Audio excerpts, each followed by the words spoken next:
오늘 하나님의 말씀은 출애굽기 2장을 보시겠습니다.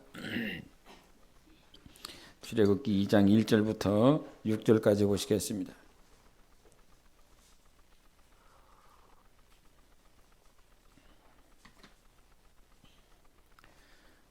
쟤는 신약에서 찾는다. 출애굽기 2장 1절부터 6절까지 현석이가 읽겠습니다. 2장 1절부터 6절 시작.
무슨 내용이에요, 서기에? 너 일어나보라. 일어나보세요. 무슨 내용인지 뒤돌아서서 설명해 주세요. 뒤돌아갖고 생각나는 만큼 얘기하세요. 여기 뒤돌아보고 얘기해요. 뭔 내용인지. 눈을 보고 얘기하는 거라고. 유치원 꼬마들이라 생각하고 해보세요. 시작. 전혀 모르는 사람들이야 성경을 해. 시작.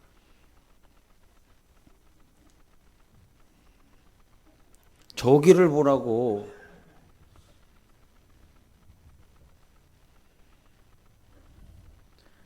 생각나는 단어 얘기해봐라. 그럼 단어.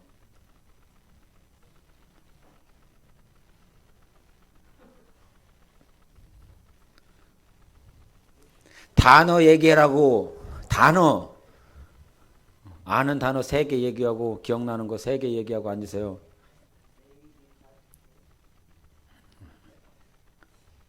3개 다 한 개요? 알겠어요. 앉으세요. 우리 신명철 권사님이 오랜만에 오셨습니다. 우리 박수로 환영하시겠습니다. 고생하셨습니다. 같이 기도해 주시고 또 이렇게 잘 이렇게 퇴원하시고 이렇게 병원 다니시면서 또 남은 치료해야 될 부분이 있긴 있지만 그래도 잘 이렇게 나오셔서 감사하고 얼마나 보고 싶었는지. 날마다 여러분이 보고 싶습니다. 할렐루야. 저는 이렇게 거짓말을 잘해요. 그래서 여러분이 잘 아는 이 2장 말씀은 출애굽이다라고 하는 건 애굽을 우리가 여러 가지 비유로 설명을 하지만 애굽의 본래 의미는 사망이다, 어둡다, 흑암이라라고 하는 뜻을 가지고 있어요. 많고 많은 의미 가운데 어떻게 나라 이름이 그러한 뜻을 가지고 있을 수 있을까 이런 생각이 들긴 하지만 하나님은 그 이스라엘 백성들을 400년 동안 그 자리에 두셨습니다. 어두운 곳에 들어갈 때는 어떠했습니까? 이제 창세기 50장이 다 끝나 있으니까 너무 심간 편하죠. 50장이 끝나갖고 저 죽는 줄 알았어요. 근데 그 50장 끝나갔을 때에 이제 비록 이제 요셉이 죽어야 되고 야곱이 죽어야 되는 그런 상황들을 보기는 하지만 그들은 기근에서 나올 수 있었어요. 그리고 들어갔는데 애굽이라고 하는 곳에 들어갔는데 자기 동생이 죽은 줄 알았어. 그런데 얘가 총리가 되어 있네. 바로 다음 밑에 자리에 있어.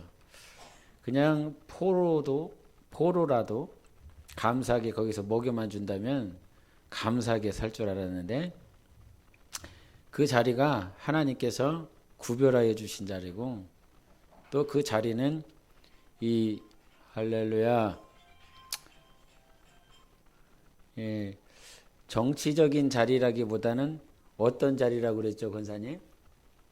그 라암셋은 어떤 자리라고 그랬어요? 정치적인 자리라기보다는 가족이라고요? 집사님 무슨 자리였어요? 정치적인 자리가 아니라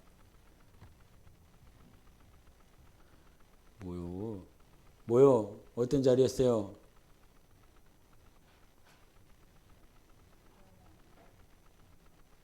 무경서 네 이놈들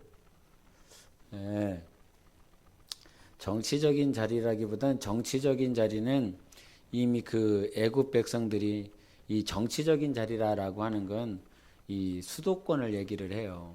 보통 수도권을 얘기를 한단 말이에요. 그래서 애굽 바로가 있었던 그 중심 도시에서 한참 벗어난 그 지역에 라암셋의 자리를 거처를 마련했죠. 근데 그 거처라고 하는 건 이 가나안 땅과 애굽 사이에 있는 그 자리이기 때문에 정치적 자리가 아니라 군사적인 요충지라 그랬습니다. 그런데 그런 정치적인 자리에 두지 않고 그들을 하나님께서 구별해 두셨어요. 들어갈 때 굉장히 좋았고 동생을 만나서 기뻤고 또 자기들이 양을 이렇게 목양을 할 수 있는 그런 자리를 하나님께서 허락하신 것이 너무나 감사했고 또 그들이 애굽 백성들과 섞이지 않고 민족적으로 혈통적으로 그 자리를 계속 이끌어 갈 수 있었기 때문에 감사했어요. 그러나 400년이 지나고 난 다음에 이 애굽의 상황은 이젠 자기들이 원하는 상황은 아니었고 이제 요셉을 알지 못하는 왕이 일어났으며 400년 가까이 된 그 시점에는 이젠 수많은 고통과 억압들이 있었습니다. 시간이 지나면서 그들에게 닥쳐진 이 아픔과 이 슬픔, 그런데 그 슬픔을 하나님께서 보고 계십니다. 알고 계십니다. 약속이 이루어지고 있다라고 하는 과정으로 우리는 보는 것이 쉽지 않아요. 성경은 우리가 창세기를 봤기 때문에 출애굽기를 봤기 때문에 지금 그 과정이 지금 바로가 너희들을 억압하고 있지 박해하고 있지 모진 노동을 시키고 있지 힘들지 근데 그 당사자들 입장에서 보면 얼마나 힘이 들겠습니까? 얼마나 어렵겠습니까? 근데 우리는 성경의 전체적인 하늘에서 이 시간적인 상황들을 보면 곧 빠져나올 거야. 좀만 참아. 곧 끝날 거야. 조금만 지나면 돼. 이제 너희들 그 시간 지나고 나면 하나님께서 너희들을 젖과 꿀이 흐르는 땅으로 인도해 줄 거야. 우리는 전체적인 하나님의 역사를 위에서 보기 때문에 말할 수 있을 것입니다.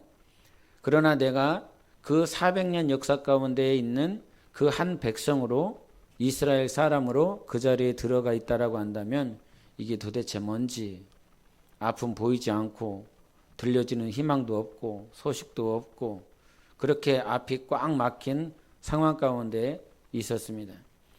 그런데 2장 1절에 뭐라고 얘기를 하냐면 우리에게 중요한 것이 무엇이냐 같이 읽어보겠습니다. 시작.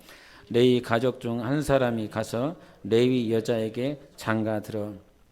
2장 1절에 레위 지파죠. 레위 족속에 대해서 말씀을 하시면서 보통 이 성경에 여러분도 아시는 것처럼 레위 지파는 하나님의 나라 위하여 특별히 성막에서 하나님의 일을 하기 위한 봉사자들로서 부름을 받았습니다. 레위라라고 하는 그 말은 하나님과 연합하는 자로서 그 이름을 주었지요. 근데 왜 이 지파 이름을 여기에서 강조하고 있을까? 하나님은 레위라라고 하는 그 지파뿐만 아니라 하나님이 쓰시는 사람에 대해서 관심이 있음을 우리에게 분명히 가르쳐주고 있습니다. 여러분 하나님의 입장에서 이 세상, 이 지구를 한번 바라보십시오. 그리고 하나님의 입장에서 이 천안 땅 아니면 쌍용동 여러분이 거주하는 땅을 이렇게 위에서 쳐다본다고 생각해 보십시오. 제가 아이들 중국에서 왁자지껄 하면서 나오는 아이들이 너무나 많으니까 과거 우리 교실 국민학교라고 그랬죠. 그때 50명, 60명 되는 그 조그만한 그 교실에 50명, 60명 있었던 그 자리에서 한 반씩 계속 나옵니다. 예? 애들이 다 시커멓고 키도 작고 막 꾀지지한 그 아이들이 다 막 몇백 명씩 그 정문을 쏟아져 나옵니다. 그럼에도 불구하고 제가 조회성의 음성을 분별을 합니다. 조회반의 음성을 분별하고 조회겸의 음성을 분별합니다. 쟤 나왔다. 저기 있네. 어디 있냐고. 저기 있다고. 저기 있다고. 저기. 하나님도 이 세상에 수많은 70억 80억 인구가 있지만 요한복음 10장에 말씀하신 것처럼 나는 내 양을 안다. 그러셨어요. 나는 내 양을 안다. 내 양의 음성을 알라. 내 양의 음성. 내 양이 어떤 얘기하고 있는지, 내 양이 어떤 생각을 하고 있는지. 그래서 예수님만이 선한 목자라고 말씀하셨죠. 그분만 목자라고 하셨어요. 그래서 이 영적인 하늘에서 뭐 하나님이 그 영적인 하늘만 계시는 것이 아니라 지금 이 자리에도 계시고 천지에 충만하시지만 하늘의 입장에서 우리를 이렇게 바라봤을 때 내가 누구를 쓸까? 누구를 보낼까? 이런 생각을 혹 하실 때 세상 불신자에게 초점이 맞춰 있지 않아요. 그리스도 안에 있는 자들, 하나님 앞에 신실하게 살아가려고 하는 자들, 하나님이 쓰고 싶은 자들, 하나님 마음에 합한 자들. 그런데 그 합하다라고 하는 것이 완전하다라고 하는 자를 말을 하는 것이 아니지요. 완전한 자를 쓰겠다라고 하는 것이 아니라 오늘도 하나님 마음에 합한 자들, 그 합하다라고 하는 건 오늘도 우리가 찬양했던 것처럼 주님 나라 위해서 써주세요. 주님의 교회 위해 써주세요. 주님의 비전과 주님의 꿈을 위해서 써주세요. 주님의 기쁨이 되고 싶어요. 24시간 다 그러지 못하잖아요. 일주일 동안 다 내가 주님의 기쁨이 되겠습니다. 기도하지만 그렇게 되어지지 않잖아요. 그럼에도 불구하고 이 마음 가운데 그렇게 사용받지 못했던 시간들이 있고 또 그렇게 하나님과 담을 쌓은 것처럼 살아가는 내 모양이 있어도 하나님을 생각하면 비록 세상 가운데서 세상에 치이고 세상의 관점에 세상 사람들과 대화하다 보면 하나님을 잊어버리는 그 순간도 있지만 내가 하나님을 묵상할 때 말씀을 생각할 때 하나님께 집중하려고 할 때에 그 순간에 하나님을 집중하는 그 순간에도 딴 생각이 나면 조금 문제가 있겠지만 하나님 앞에 집중하려고 할 때에 하나님의 기쁨이 되고 싶어요. 하나님의 나라를 위해서 사용받고 싶어요.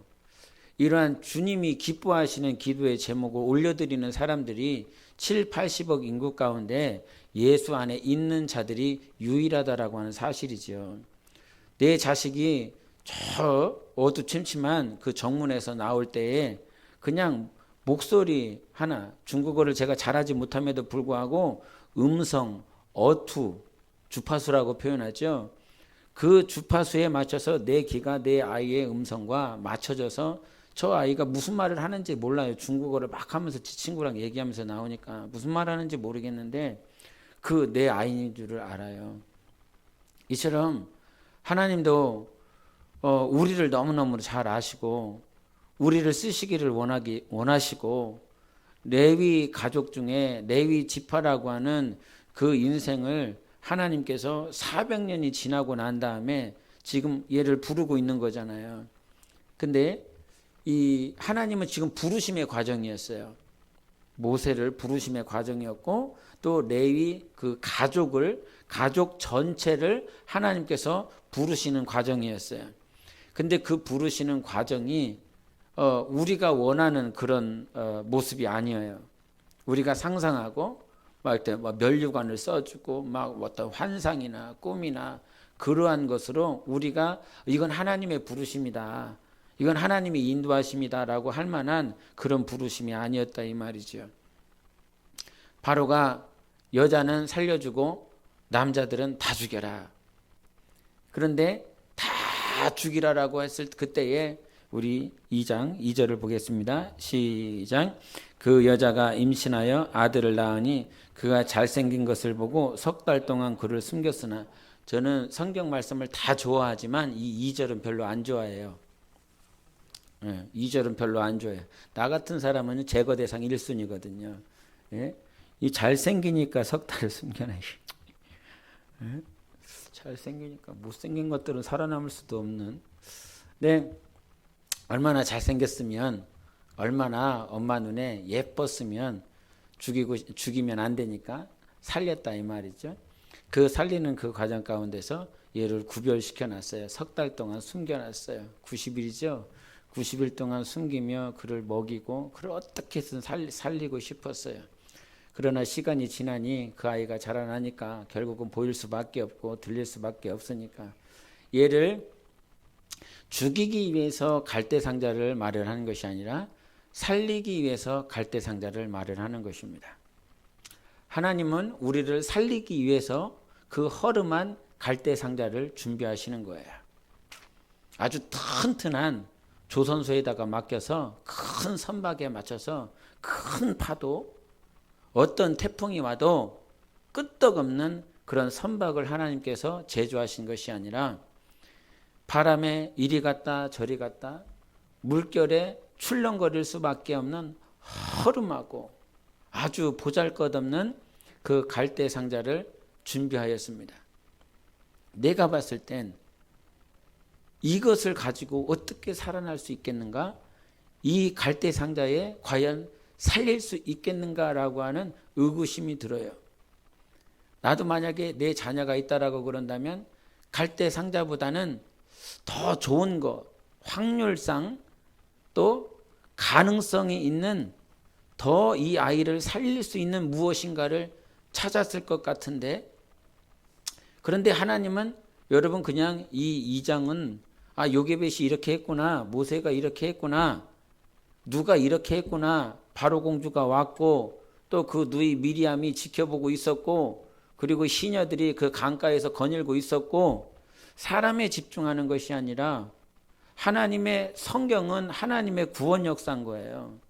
하나님께서 일하시고 있는 모습들이 어느 순간 한 인간에게 투영이 되어졌고 하나님이 그 인간에게 움직이게 했고, 이 2장을 전체적으로 보면 10절만 보실까요? 10절 시작. 그 아기가 자라매 바로의 딸에게로 데려가니 그가 그의 아들이 되니라. 그가 그의 이름을 모세라 하여 이르되 이는 내가 그를 물에서 건져내었음이라 하였더라. 아멘. 10절은 신학적으로 많은 의미를 내포하고 있어요. 침례라라고 하는 침례를 얘기할 수도 있고요. 그 예수 이름이라고 하는 그 예수 이름이 구원자다라고 하는 이 구원에 대한 이름으로도 가능하다 이 말이에요. 이거는 누구를 가르치냐면 결국 하나님을 가르치는 거예요. 하나님을. 지금 400년 동안 갇혀 있었는데 그 갇히고 난 다음에 하나님의 일하심 속에서 하나님은 어떠한 사람을 부르고 싶어요. 예? 목회자도 때로는 무슨 일을 맡기기 위해서 누군가를 부르기를 원하고 그 부름을 위해서 기도를 하거든요. 어떤 일을 맡길 때에 주님을 보세요. 주님이 공관복음에서 제자들을 통해서 그 공관복음, 마태마가, 누가복음을 다 썼는데 거기에서 12제자를 부르십니다. 12제자를 부르실 때에 공통적으로 주님이 뭘 하셨는지에 대해서 가르쳐 주시는데 그는 산에 올라가셔서 그 밤이 맞도록 기도하시고 내려오시고 난 다음에 12제자를 부르셨다. 그들은 당신이 원하는 자들이었다라고 그래요. 근데 12제자를 부르시는데도 주님이 기도하셨어요. 주님이 원하시는 자를 찾기 위해서. 근데 이 400년의 고통을 주님께서 들으셨다라고 하셨거든요. 백성의 신음소리를 들으셨다고 하셨어요. 그 백성의 신음소리를 듣고 그러면 누구를 택해야 되냐? 누구를 불러야 되냐? 하나님이 정말 쓰시고 싶은 사람들을 부르신다는 사실입니다. 그래서 제가 좋아하는 성경 말씀 가운데 무엇이냐면 하나님은 부르심에 후회하심이 없다라는 말씀이 있어요. 하나님 나를 불렀는데 그리고 여러분을 불렀는데 나는 스스로 달란트 없고 또 무능하고 또 연약하고 배운 것이 없고 가지고 있는 것이 없어서 주님 저를 부르면 더 손해 아닙니까? 저 사람을 부르면 저 사람을 쓰면 더 나을 것 같은데요. 그러나 하나님은 내가 그러한 고백을 한다라고 하는 것 자체가 하나님의 전지하심, 하나님의 전능하심, 그것들을 신뢰하지 못하고 있다는 사실이지요. 나는 부족해도, 나는 연약해도 하나님이 분명히 일하시는 거거든요. 제가 어떤 본케이하고 헬렌 자매가 케냐에서 이렇게 왔잖아요. 그래서 이 데이비드하고 샤니안가 그 녀석들하고 얘기를 하고 싶어갖고 케냐어를 봤더니 케냐어가 스와힐리어라고 그러더라고요. 그래서 몇 글자를 좀 공부를 했는데 그 공부하는 과정 가운데서 케냐 선교사님 이렇게 동영상을 잠깐 보게 되었는데 안찬호 선교사님이라고 40살에 케냐에 들어가서 이제 60대 중후반이 되신 것 같아요. 그런데 그분은 강원도에서 태어났는데 아버지가 탄광일을 하셨대요. 탄광일을 하셨는데 일찍 소천하셔서 자기가 중학교도 못 다니고 중학교 중퇴해서 그 광부가 되었는데 광부가 그 탄광에 들어가서 광부 일을 하다가 갑자기 그 갱도가 붕괴가 돼갖고 그 광부들이 다 갇혀버렸다는 거예요. 다 아니까 갱도가 막히면 거의 살아날 가능성이 하나도 없으니까 그 안에서 포기를 하고 있는데 그때 옆에 있었던 한 분이 자네 예수 믿는가? 이 말을 하더래요. 이게 뭐 살 가능성도 없는 그 상황 가운데서 그 광부가 예수 믿느냐고 당연히 안 믿는다고. 그런데 그러면 믿져야 본전이니까 지금 죽게 생겼으니까 믿져야 본전이니까 예수 믿어보라고. 예수 믿어서 진짜 천국이 있으면 그 천국에 들어가는 것이고 없으면 그만 아니느냐. 손해볼 것은 없으니까 예수 믿으라고. 그렇게 전도를 하더래요. 그래서 그 전도하는 그 소리에 그러면 뭐 손해볼 겸 손해볼 일 없으니까 그냥 믿져야 본전이라는 식으로 내가 믿어보겠습니다. 그러면서 영접기도까지 다 따라하고 내가 예수를 믿겠습니다. 그렇게 영접기도를 하는데 하나님께서 그때 역사하셔서 왜 그렇게 눈물이 나는지 영접기도하는데 눈물이 났대요. 여기서 영접기도 하시면서 눈물 나신 분 있어요? 없잖아요. 근데 그 상황이 너무 절박하고 절망적이었기 때문에 아마 하나님을 붙들고자 하는 그 마음을 하나님께서 붙잡아 주셨기 때문에 그렇게 하지 않았을까 싶어요. 하나님께서 그의 마음을 붙드니까 영접기도하는 그거 한마디에 막 성통곡이 나오면서 하나님의 역사를 경험했어요. 그래서 시간이 지나서 이제 신학교에 가고 신학교 졸업하고 난 다음에 40살에 케냐에 들어가게 되는데 그 케냐에는 가장 무시무시한 이 원주민이 마사이족이래. 들어보셨죠? 마사이족 한두 번은. 그런데 이 마사이족에게 선교하러 들어가는데 그 선교하러 이렇게 들어갔을 때 그 마사이족 들어가는 그 입구에 제레미야라고 하는 선교사가 딱 오더니 그에게 하는 말이가 뭐냐면 선교사님이지요. 자기가 선교사인지 복음을 전해왔는지 목사인지 아무런 얘기를 안 했는데 딱 보자마자 선교사님이지요. 하나님이 가르쳐 주셨대요. 자기가 지금까지 계속 하나님 이 마사이족에게 복음을 전할 선교사를 보내달라고 계속 기도하고 있었대요. 그러니까 그 기도하는 기도가 쌓이니까 하나님께서 그의 마음을 알려주시는 거죠. 저 사람 선교사라고 하나님이 가르쳐 주셔서 선교사님이죠. 대북에 알아맞히대요. 그 선교사님이 안찬호 선교사님이 너무 깜짝 놀라갖고 이제 그렇게 이제 하나님께서 이와 같이 일을 하셨고 이 땅에 하나님이 나를 보내시기 위하여 기도하는 자가 있었구나. 내가 그냥 거저 온 것이 아니라 이 땅을 위해서 기도하는 사람들이 있었구나 라고 하는 것들을 처음에 알게 됐더래요. 그래서 이제 그 선교사와 같이 그 마사이족 원주민 중심으로 가는데 차를 타고 7시간을 가더래요. 큰 벌판을 7시간을 딱 갔는데 가자마자 마사이족에게 붙잡혀갖고 그 나무에 매달리게 됐다는 거예요. 나무에 매달리게 됐는데 그 당시에 그 선교사님은 영어도 할 줄 몰라, 케냐어를 할 줄 몰라, 아무런 언어를 할 줄가 모르는 상황에 그냥 성령의 인도받아서 들어간 거예요. 그래서 이 마사이족이 매달아둔 그 나무에서 계속 뭐라고 물어보니까 자기가 아는 단어가 다른 영어가 별로 없으니까 yes 그냥 했대요. yes 계속 했대요. 그리고 한참 있다가 또 뭘 물어보더래요. 계속 또 물어봐갖고 이번에는 yes를 하면 안 될 것 같아. 그래갖고 no를 했더니 거야. no 이렇게 했더니 마지막으로 세 번째를 또 조금 있다가 물어보는데 이번엔 yes 했고 이번엔 no 했는데 이번에는 OK를 하고 싶더래. 그래서 OK를 계속 연거푸 외쳤다고 합니다. 그랬더니 이 매달아놨었던 그 나무에서 자기를 풀어주고 그 다음에 자기 셋째 부인, 그 마사이족의 추장이 있는데 셋째 부인이 있대요. 그 셋째 부인이 그 하룻밤 이게 동거하는 게 아니라 그냥 거기서 섬길 수 있도록, 마누라가 섬길 수 있도록 이렇게 자리를 마련해 놓고 손님을 섬기듯이 그렇게 해놨대요.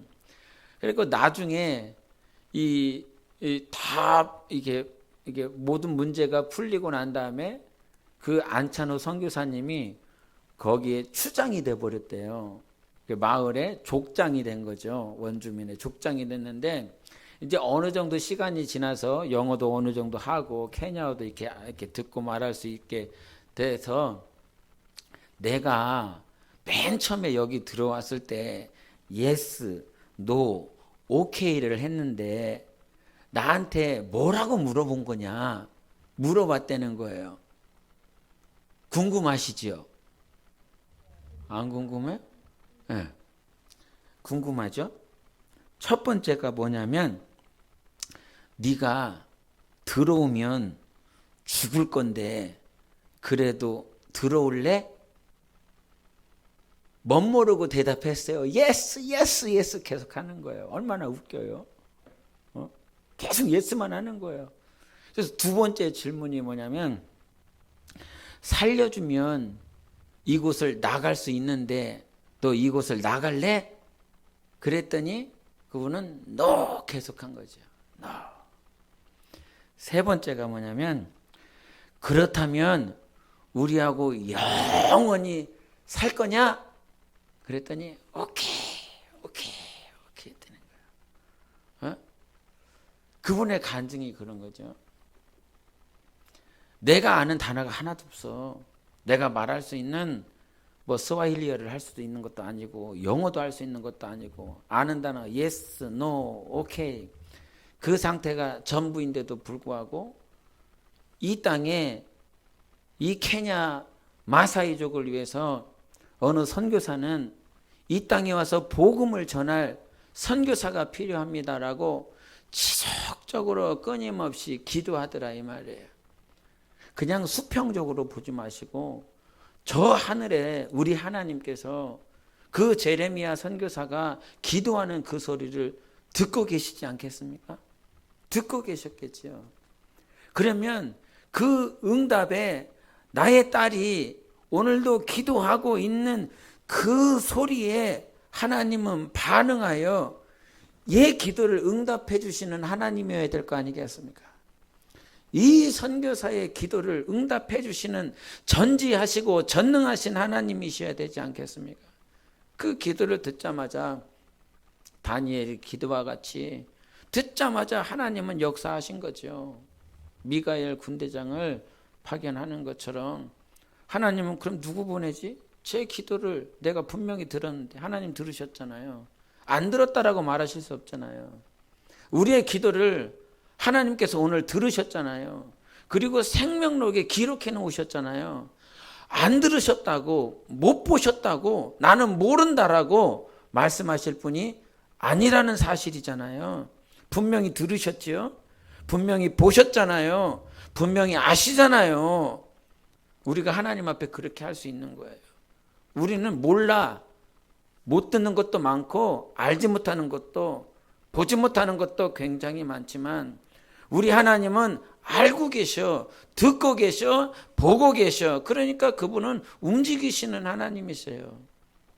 그래서 이 제레미야 선교사의 기도에 하나님께서 움직이셔서 저 한국 땅, 이 조그만 땅에서 하나님의 뜻대로 살고 싶어하는 그 안찬호 선교사를 부르셔서 말도 못하는데 거기다가 보내셔서 결국은 하나님께서 일하시더라. 예스, 노, 오케이밖에 모르는데 어떻게 그 순서가 딱 맞아? 이것이 사람이 말했다고 할 수 있어요? 사람이 작정했다고 할 수 있겠어요? 아니라 이 말이에요. 하나님이 움직이시고 하나님이 일하고 계시는 거죠. 지금 이 출애굽기 2장도 모세가 움직였구나. 모세가 거기 갈대 상자에 탔구나. 요게벳이 움직였네. 그 갈대 상자를 만들고 난 다음에 역청과 진을 발랐대. 여기서 좀 하고 싶은 말은 이 역청과 진을 바른다라고 하는 것은 이 요게벳이 바르는 거죠. 요게벳이 바르는 거예요. 이런 삶이 여러분에게 필요합니다. 갈대 상자를 가지고 갈대를 가지고 와서 그리고 갈대 상자를 만들어야 돼. 그 아이를 그 안에 둬야 돼. 하나님의 은혜라고 하는 건 여기서는 역청과 진을 바를 때 누가 발랐어요? 하나님이 발랐어요? 천사가 발랐어요? 요게벳이 발랐어요? 요게벳이 발랐죠. 천사가 바르지 않았어요. 하나님이 바르지 않았어요. 그 갈대 상자를 만들 수 있도록 만들고자 하는 생각을 하나님께서 요게벳에 부어주시고 그냥 갈대만 엮어놓은 것이 아니라 이 아이를 살리려면 역청과 진을 발라야 돼. 이거 누가 해야 되는 거지요? 내가 해야 되는 거예요. 내가. 그러면 내가 하는 것은 은혜가 아니냐? 이것에 대해서 많은 사람들이 오해를 해. 이건 내가 한 건데? 이건 하나님의 은혜가 아니잖아. 아니요. 그 역청과 진을 바르고자 라고 하는 그 생각과 그 마음을 하나님께서 주시는 거예요. 그래서 구원의 모든 역사는 베드로가 복음을 전했고 바울이 복음을 전했고 누군가가 일을 했고 사역을 했고 오고 가면서 고생을 한 모양들이 있지만 사도 바울의 고린도전서 15장 10절의 말씀처럼 내가 다른 사도들보다 더 많이 수고하였으나 내가 이와 같이 할 수 있었던 것은 오로지 하나님의 은혜였다라고 말을 해요. 분명히 바울이 말을 했고 움직였고 배를 탔고 강도를 만났고 죽을 고비를 만났지만 바울이 한 것 같지만 그 모든 시간들을 이겨내게 하시는 분이 하나님이시라 이 말이에요.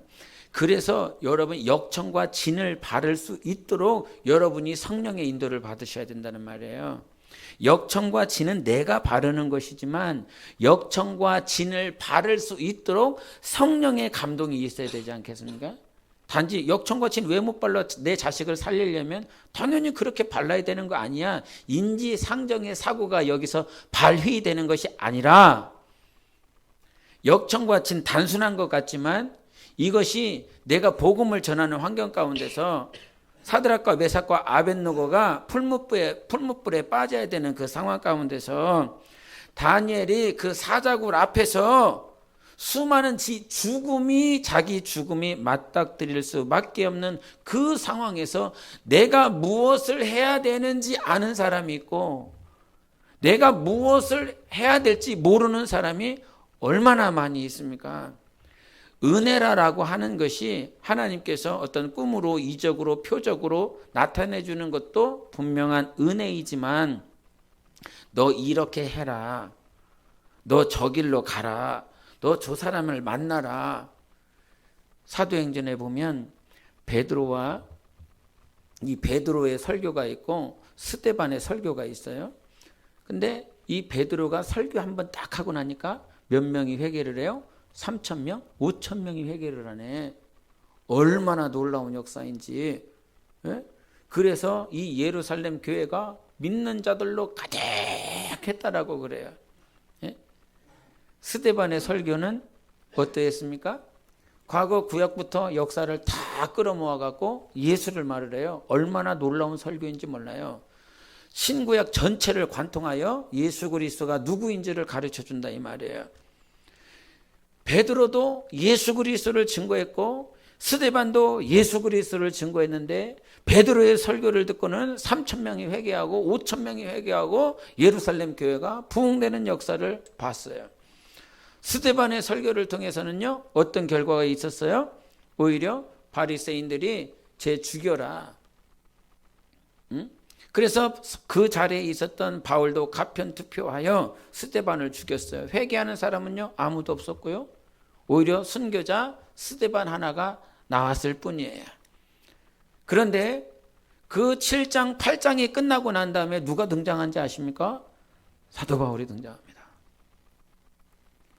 그러면서 스데반의 설교를 들었었던 사울을 하나님께서 변화시키셔서 그를 사도로 부르고 1차, 2차, 3차 선교를 통해서 베드로의 설교를 통해서는 3,000명, 5,000명이 회개했을지 몰라도 스데반이 그 자리에서는 아무런 변화가, 아무런 역사가 없는 것처럼, 열매도 없는 것처럼 보이지만 그 자리에 복음을 듣고 있었던 사도 바울이 있었어요.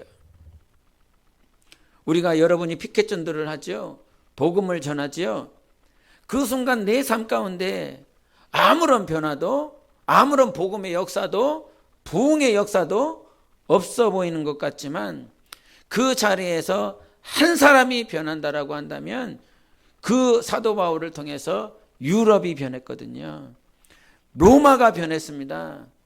그렇게 로마 황제에 의하여 핍박받았었던 그 땅이 네로를 통해서 70년대에 60년대에 화재가 벌어지고 이 이스라엘 땅에서는 이 예루살렘이 함락이 되어지고 이 로마 땅에서는 계속 크리스찬들이 핍박당했는데요.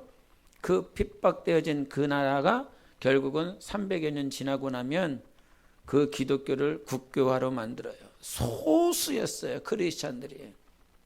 그런데 결국은 사도 바울이 복음을 들고 들어갔을 때에 그 나라와 그 땅이 변화되어지고 유럽이 변화되어졌습니다.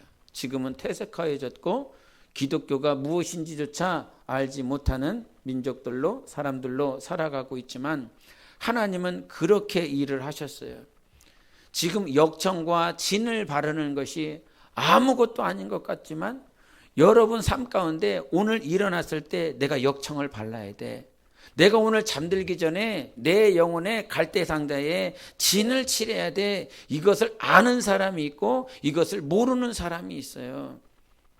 아무것도 아닌 것 같지만 그 역청과 진을 바를 수 있도록 하나님께서 요게백에게 은혜를 줬다라고 한다면 우리도 그러한 은혜가 있어야 될 줄 믿습니다. 내 영혼을 위하여, 교회를 위하여, 내 자녀들을 위하여 역청과 진을 바를 수 있는 수고가 우리 가운데 분명하게 있어야 된다는 사실이지요. 하나님은 그 레위 지파 가운데서 모세를 부르고 그 모세를 구별하기 위하여 요게벳에게 은혜를 줘서 결국은 그를 구원해 내는 것입니다. 이것이 하나님께서 우리에게 원하는 것. 지금 하나님의 구원하시는 과정이 우리 입맛에 잘 안 맞아. 나를 부르시는 과정이 나에게 잘 안 맞아. 내 입맛에. 에? 하나님 내 입맛에 맞춰서 좀 일을 하시지요. 지난 주일에 우리가 말씀을 나눴지만 말씀의 주제가 주인이 누구냐라고 하는 것이었지 않습니까? 주인이 누구였느냐? 여러분이 잘 아시는 대로 마태복음 16장에 보면 예수님께서 제자들과 함께 가이사랴 빌립보에 가요. 빌립보라라고 하는 말은 빌립의 이름을 따서, 즉 헤롯 대왕의 아들이었었던 헤롯 빌립의 이름을 따서 빌립보라라고 하는 이름을 따서 가이사랴의 성읍을 만드는 거예요. 그러니까 그 성읍에 헤롯 빌립이 거주하고 있는 거죠.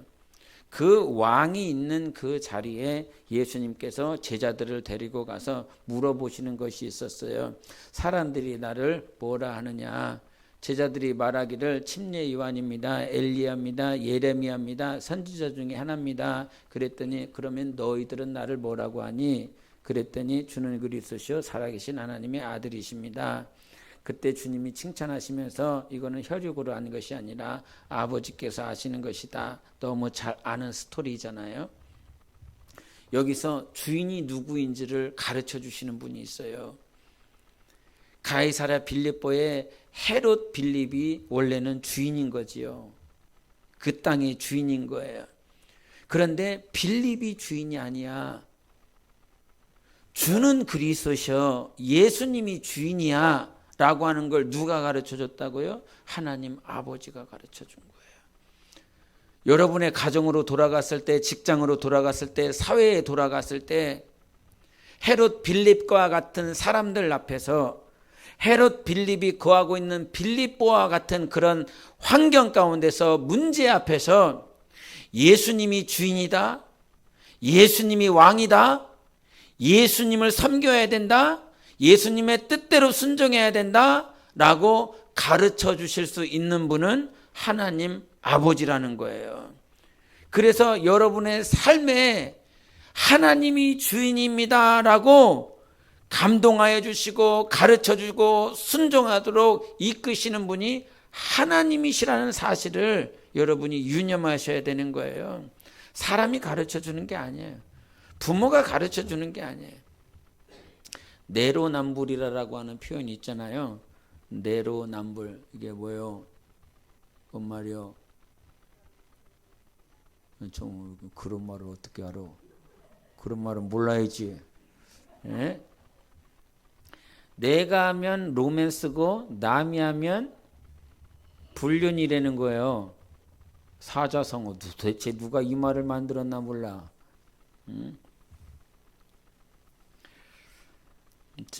제가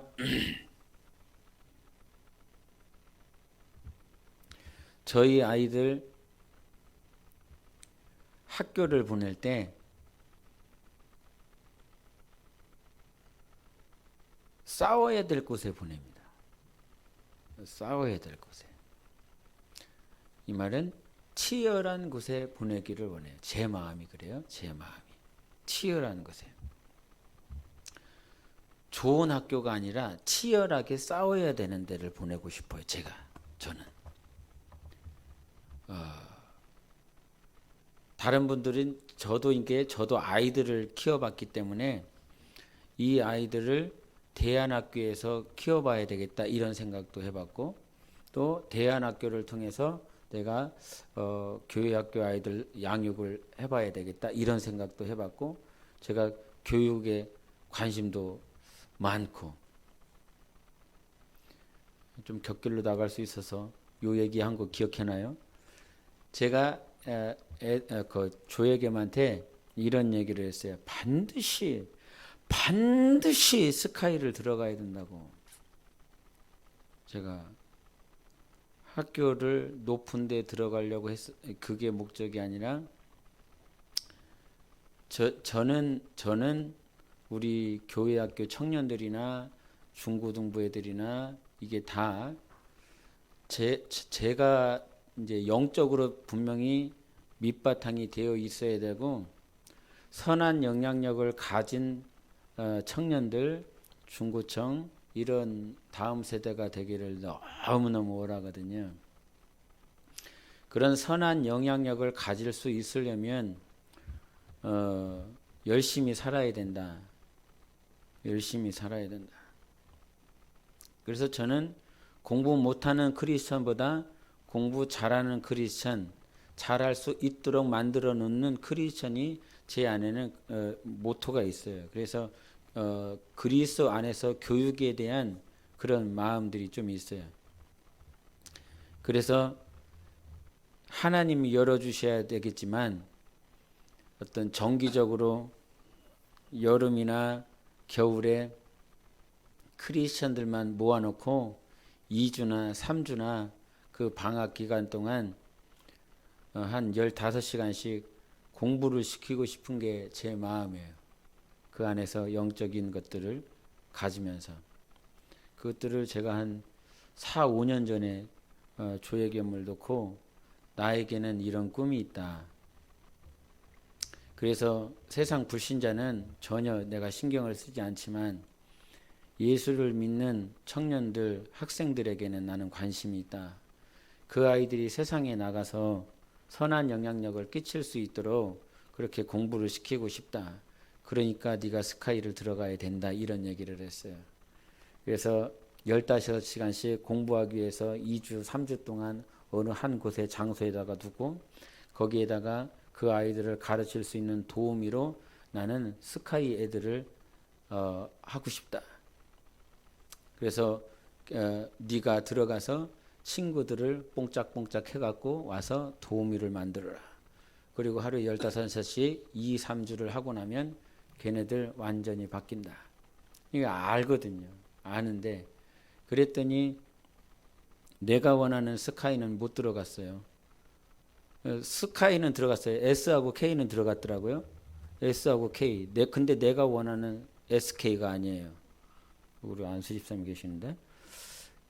그랬더니 그러면 Y만 들어가면 되겠네. S도 들어가고 K도 들어가는데 Y만 스카이 2만 들어가면 되겠네. 그랬더니 애들이 농담으로 그럼 조회반이 들어가 2. 그랬더니 그 2를 뭐라고 얘기를 했냐면 이화여대 얘기하더라고요. 그래갖고 예반이는 이화여대 가야 된다. 농담 삼아 이렇게 했는데 저는 그런 꿈이 있어요. 그런 꿈이 있어요.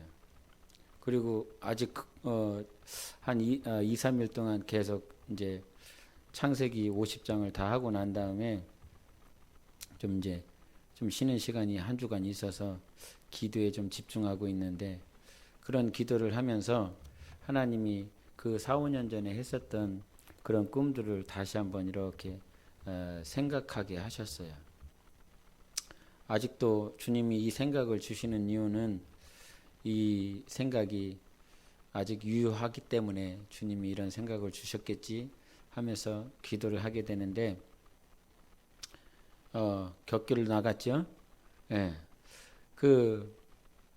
그런 선한 영향력을 끼칠 수 있도록 저는 그런 꿈을 가지고 있고 제가 자녀들한테 이제 내로남불이라고 하는 표현을 했었던 이유는 지금 세 놈들이 한 놈은 군대를 갔고 한 놈은 대학에 가 있고 한 놈은 고등학교를 가 있어서 지금 예배 때 아무도 안 나오잖아요.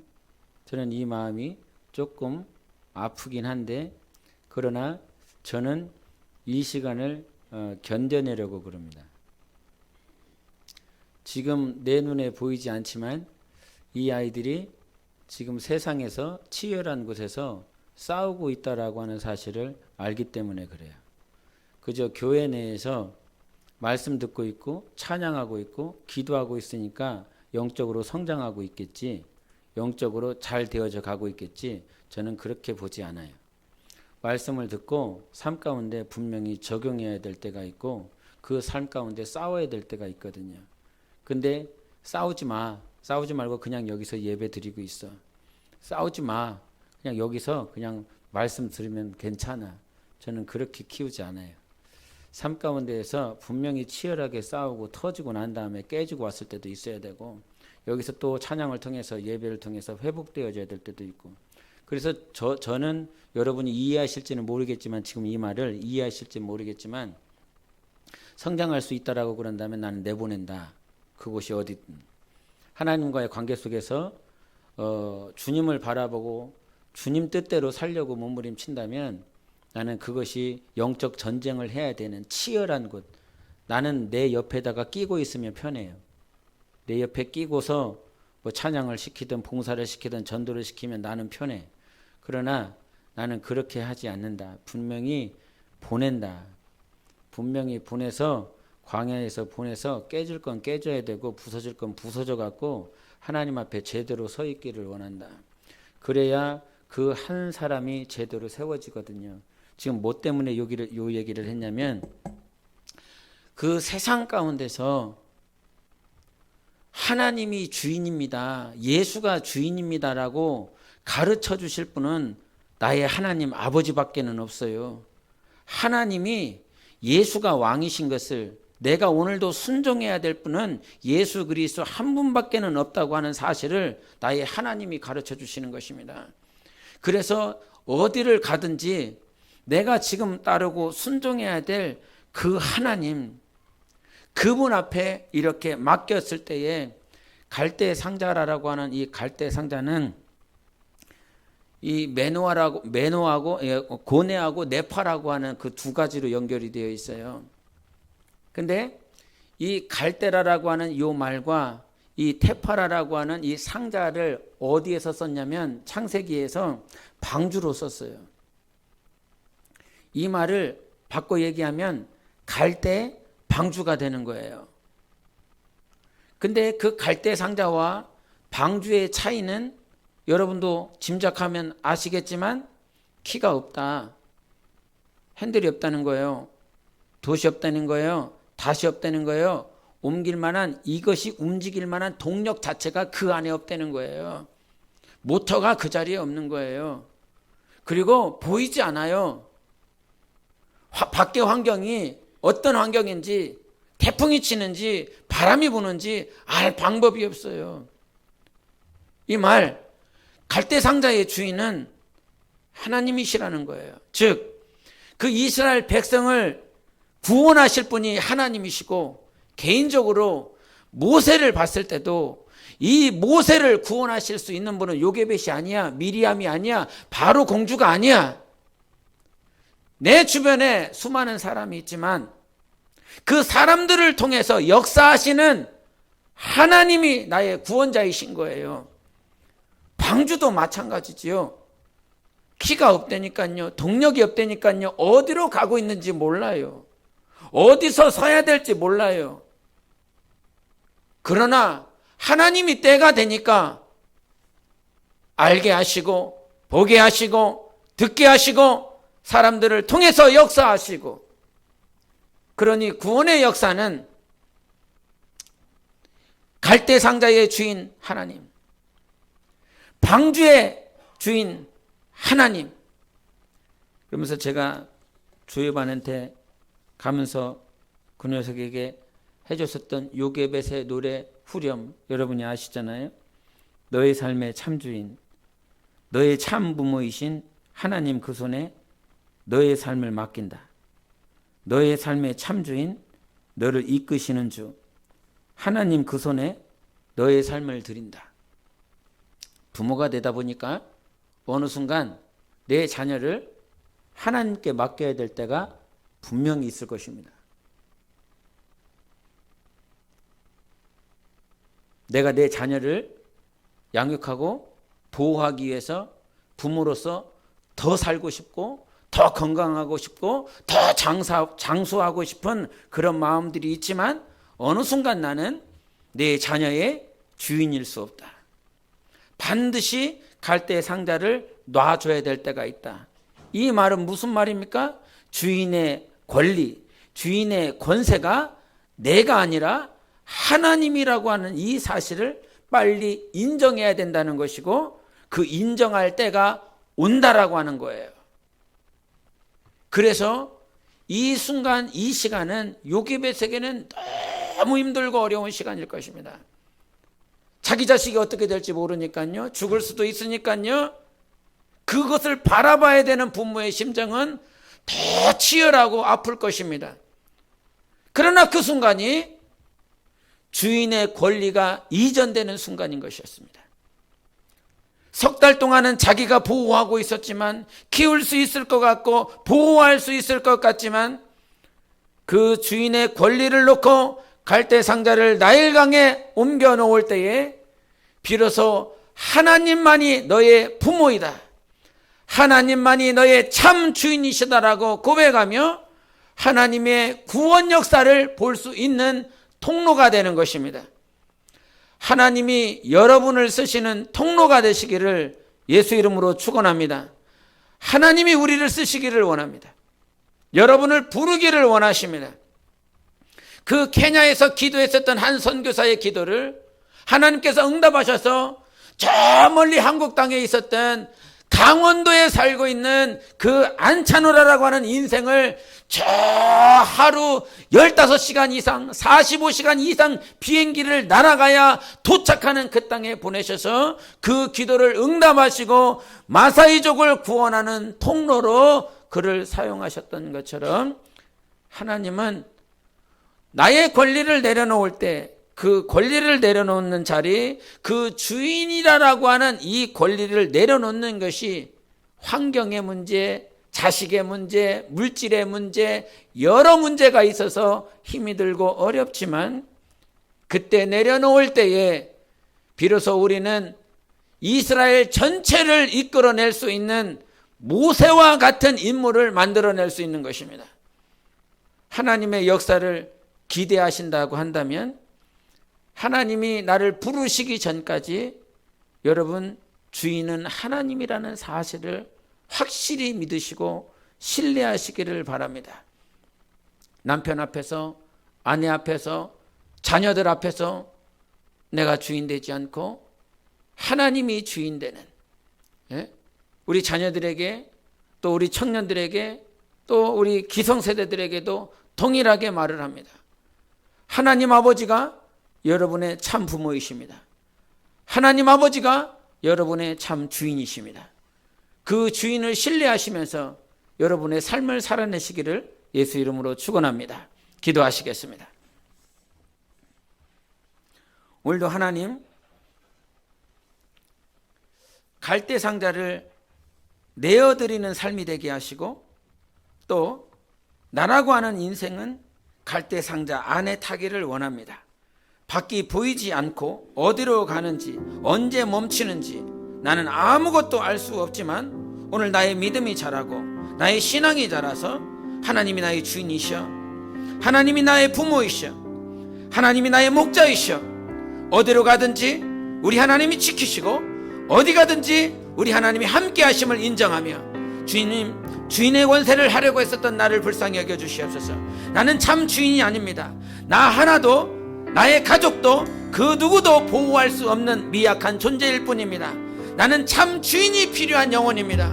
하나님께 권세를 올려드립니다. 하나님께 그 주인의 자리를 옮겨드립니다. 다시 말씀 앞으로 돌아가게 하여 주시옵소서. 하나님 앞에 돌아가 하나님의 구원을 볼 수 있는 우리 모두가 될 수 있도록 함께 기도하시겠습니다.